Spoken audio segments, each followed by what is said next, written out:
So I'm in the Beetle and I've repaired the driver's side buckle, seatbelt buckle. It had a broken yellow wire. I'm looking at the measuring value blocks for front driver's side and front passenger side belt inquiry, which is essentially the micro switch inside the buckle.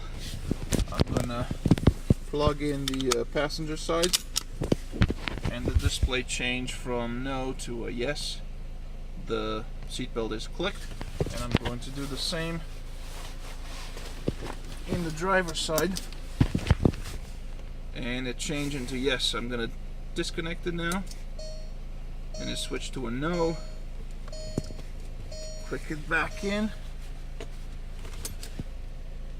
and there it is. So it's working as it should right now.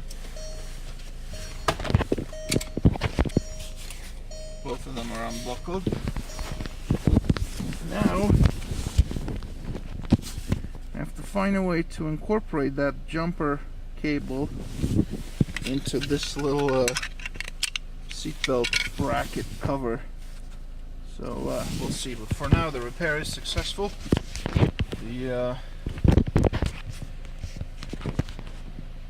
can only assume that the fault codes are intermittent now, which they are.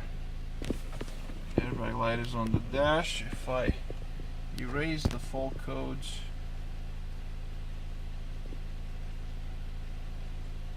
no faults should come back.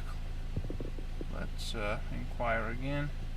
No faults, and I'm not sure why that is still on. Maybe the battery needs to be cycled. So let's see. Yep,